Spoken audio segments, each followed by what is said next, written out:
Have you ever taken on a project and wondered, why did I get myself into this thing? Well, that's exactly how I feel, because a couple of days ago, I went on Amazon and I bought the top 10 best-selling budget E-mount lenses. So everything under $100, the top 10, I just went and added to the cart, spent over $700 on all these things right here in front of me. And I'm gonna move down the list chronologically. I'm gonna start with the #1 bestseller. So this is the best-selling E-mount lens on Amazon, under $100. And in fact, this thing is $18 and some change. It is simply a 32mm f10 lens. And this is one of those disposable camera lenses. And there it is, super simple lens, very lightweight, feels like there's not much to it at all because that's it. It's just probably one lens element and that's it. So there are 2 lenses in this entire lineup that are full frame. This is one of them. I'm gonna test all of these lenses on an APS-C camera on my A6100 just for consistency. So let's see how this thing performs. I'm gonna rate them in these 3 categories: build, optics, and value. And these are very subjective out of 10 points. These are my opinions, so you may disagree with these. But the first lens, in terms of build, it's all plastic, very cheap feeling, doesn't weigh a whole lot, feels like it can break quite easily. I'm gonna give it a 2 out of 10. In terms of optics, there's not a lot of contrast to the images that you get out of it. The flaring is pretty drastic, the ghosting and the color fringing is a lot. The fact that it doesn't have any focus mechanism, so manual focus or autofocus, makes it difficult for use for close-up subjects. So everything kind of up close is blurry and then everything further away is in focus, even at f10. And the fact that it is f10 means that in low light situations, you're never gonna be able to use this lens in a valuable way, I should say. So I'm gonna give it 3 out of 10 in terms of optics. However, in value, for $18.49, this is the cheapest lens here. I'm gonna give it a 10 out of 10. So a total combined score is 15 out of 30 for this first lens. And yeah, let's move on to the next one. The next one is, this is a 25mm f2. This is a manual focus, super compact pancake lens. It has a focus ring here, well damped, very, very smooth, and an aperture ring that has clicks from f2 to f16. All metal or aluminum in construction. It feels quite a lot heavier and quite a lot more premium than the first lens that we just took a look at. So I'm excited to get this one out and see what the images look like. Lens number 2, this TT Artisan 25 f2 is pretty good. Now, there are some optical issues with it. Chromatic aberration is a big one. Flaring is okay, it's pretty average in terms of control. There is some barrel distortion as well, some vignetting in the corners. The colors are a little bit washed out on it, but it is nice to have manual focus. The build quality is pretty good overall. So I rated this one a little bit higher. So you can see here in terms of build, I gave it a 6 out of 10. In terms of optics, 5 out of 10, so just a right around average.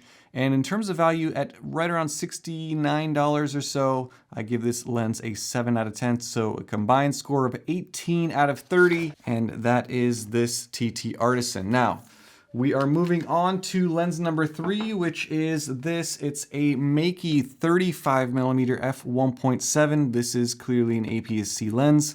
This is not one that I've reviewed in ever, I believe, so this will be interesting, but let's open it up and see what it's like. So here is the lens, again, all metal and build. There is a focus ring here at the front, and then a declicked aperture ring at the very bottom, so f1.7 all the way to f22. And this reminds me a lot of really all of the older Makey lenses that were around 35mm. All had the same kind of size and the same sort of build quality. This is obviously a newer version of that because I haven't reviewed it, but I'm excited to try this out on my A6100, so let's do that. Lens number 3, the Makey 35 f1.7. Well, I just came back from using it, and what can I say? I want to give this thing a name, and I'm gonna say it is the chromatic aberration king, because the one big issue with this lens is, in fact, chromatic aberration. It's some of the worst that I've seen, and that's partly to do with the fact that it is a fast lens at f1.7, but I've seen much better chromatic aberration performances from f1.4 lenses as well. It says multi-coated on the front, but I don't think that they are using the top of the line coatings with this lens. And because it is a budget lens, I mean, that's kind of what you have to deal with. The other thing that I didn't really like was the focus ring, which is simply too light to rotate. So it takes some getting used to. And even when I got used to it, I wasn't able to really nail focus as precisely as I wanted to. Flaring is also not a very good thing. It flares pretty uncontrollably. So yeah, I mean, there's a couple of things with this lens. It's budget friendly, but unfortunately, it's not as good as the last one that I tested. So this one, as you could see, I rated in terms of build, it's a 5, a little bit worse than the TT Artisan, but it's not bad, it's pretty average. In terms of optics, I gave it a 4 out of 10, and value a 6 out of 10. So a total combined score of 15 out of 30.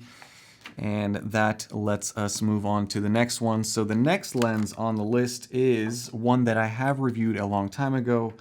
This is from 7 Artisans. This is the 18mm f6.3 Mark II, and they call it the UFO lens. And here it is, and you can see just how tiny this lens is. It is even smaller than the all-plastic first Zhuang lens that I just reviewed or took a look at.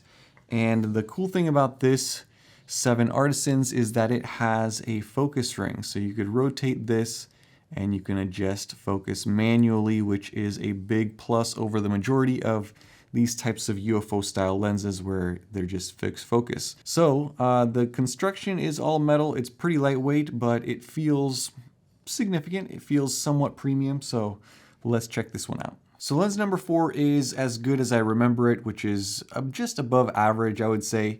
Focusing is very nice and smooth. I like the way that this is damped and the amount of rotation because it's easy to get everything in focus. I do think it's a little strange that they have new listed right on the front of this lens. Yeah, I mean, it may be new for a couple of months, but then once you have it for a couple of years, it's kind of weird that it says that on the front of it. Decent sharpness across the frame. The corners are very dark due to vignetting, and you do get some little bit of circular bokeh look, but it is hard to get a lot of bokeh because, again, it's an 18mm and it's already at f6.3.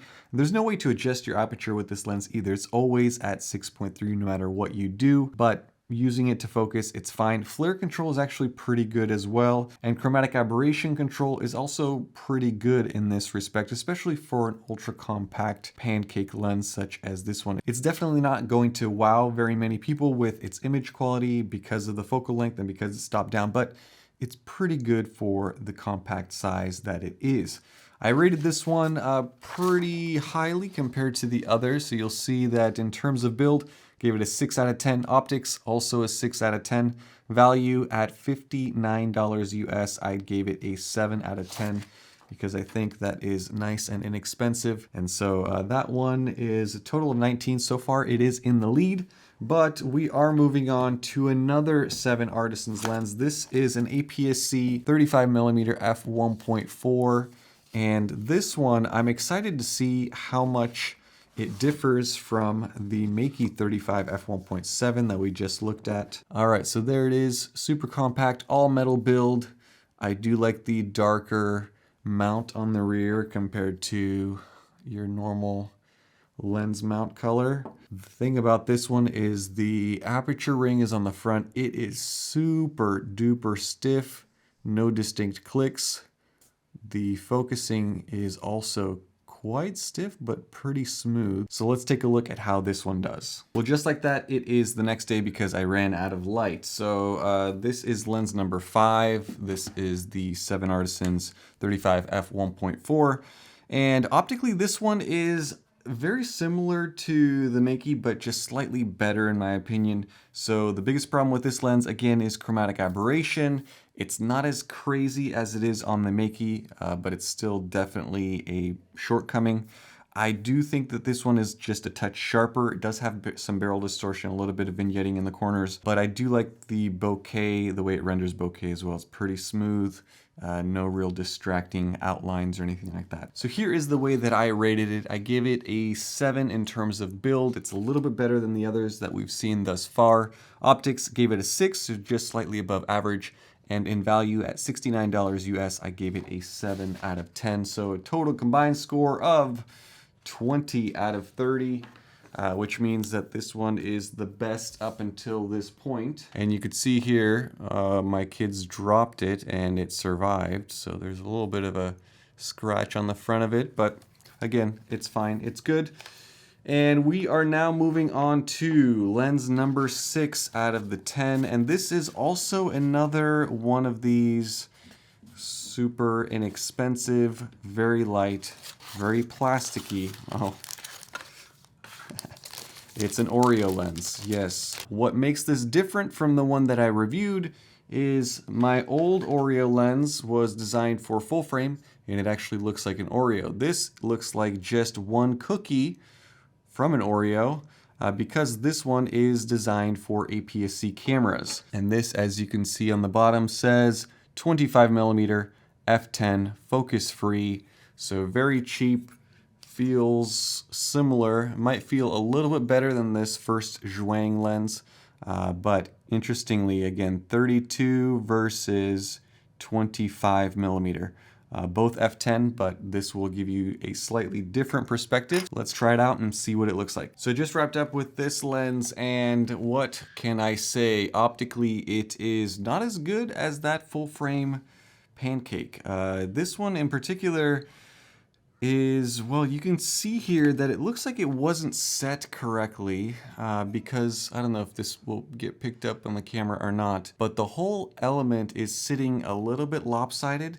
And you could see that in my samples because the left side of the image is completely just blurry in every single frame, basically. So optically, it still has the same amount of crazy flaring, a ton of vignetting, a ton of chromatic aberration. There's no focus. So this one was probably the worst performing lens that I've tested today for sure. And I'm gonna rate it based on this one that I have in front of me, so it might be a little bit unfair to give the score that I'm gonna give it, but I mean, this is a quality control issue. Ultimately, you guys are spending money on this. All right, and this is what I gave it. So in terms of build, I'm giving it a 1 out of 10. Just because of quality control failures. Optics, giving it a 2 out of 10, so just worse than the first Zhuang lens. Value, giving it a 5 because it is cheap. It is APS-C lens, so that knocks it down a little bit because I can't use it on a full frame, but it's still $26, and for $26 you really should get a lens that doesn't have off-centering problems, I think. But that's just my opinion. Anyway, let's move on to the next one. This one is coming from, actually the next 3 are coming from TT Artisan. This is a 50mm f2, and I think I lied earlier because I said there were only 2 full-frame lenses, and I believe there are 3. I'm pretty sure that this is a full-frame lens, but again, I'm testing it on APS-C. So here is what it looks like, another DJ optical release. Very, very similar in build to this, the 25mm f2. So the bodies are nearly identical, but this one's a little bit smaller. You see the front lens element is very similar between the two of them. Yeah, a lot of similarities here, but we'll see how this performs. At a 50mm, this is the most portraity of all of these lenses, so I'm excited to test that out. Let's get started. So this TT Artisan 50mm is probably the best in terms of optics that I've tested so far. Optically, chromatic aberration is still an issue, but to a lesser extent than the other lenses here. The sharpness, I'd say, is excellent in the center of the frame. It's actually not too bad in the corners. There's not a ton of vignetting. There's a little bit of it, but this is a very good portrait lens if you're on a budget, I would say. And especially on an APS-C camera, it gives you effectively the same field of view as that Sigma 56 f1.4, which I like a lot. But in this case for a much, much lower price. And the thing that I like about this lens is, although it is manual focus, the manual focus ring is buttery, buttery smooth. Just super nice to rotate. The aperture ring is clicky, which is also a good thing. I mean, it's a compact lens. Yeah, it flares a lot. That's kind of a negative. The flare performance is not ideal. There's some chromatic aberration, as I mentioned. There's a bit of pincushion distortion as well. But if you look at this lens as what you get for your money, I'd say that it is remarkably good. And so I rated it that way. So in terms of build, I'd say it's identical to this first TT Artisan here. so I gave it a 6 out of 10. Optics here, 7 out of 10, so the best out of the group so far. And in terms of value, at $79 or so, I gave it an 8 out of 10 because it is a full frame lens and you are getting really pretty good beyond average optics for the money. So that is a good one.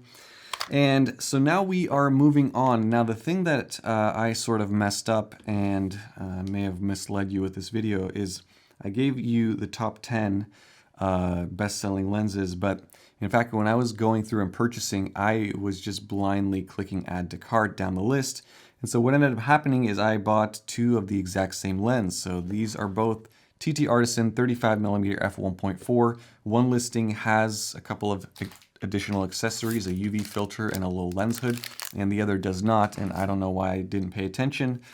But anyway, so we're gonna have 9 lenses in this group, but I'm gonna add an extra one at the very end, so it will be 10. So this is a 35mm f1.4, also from TT Artisan. And here is what that looks like. A little bit of a strange, different design. I believe I reviewed this lens before because it looks awfully familiar, but the shape of it is definitely unique. Aperture ring up front, clicky, and then manual focus ring here.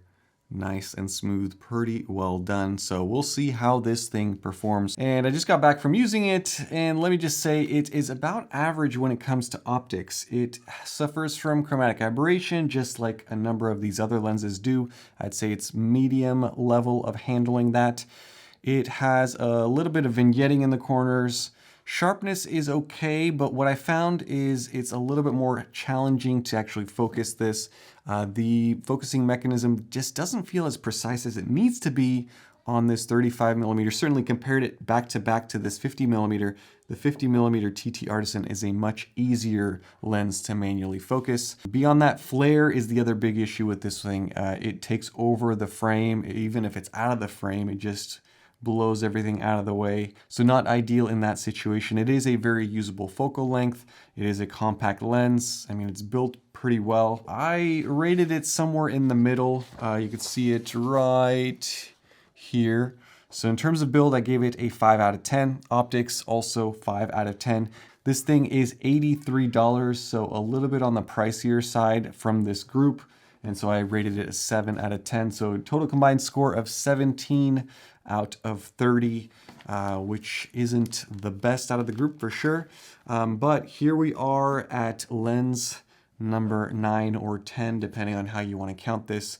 And this one is a lens from 7 Artisans. This is the 25mm f1.8. I don't believe I've ever reviewed this one, but let's take a look at it. Okay, so here it is, nice and compact. I like the little silver accent. It actually reminds me more of the Makey, what is this, the 35 that we just looked at, also f1.7. So these two lenses look pretty similar in terms of overall design. And when you compare this 7 Artisan to the other 7 Artisan here, you'll notice that it varies a little bit. So a little bit different. Again, you're looking at a 35mm versus a 25mm, and the designs are obviously quite different.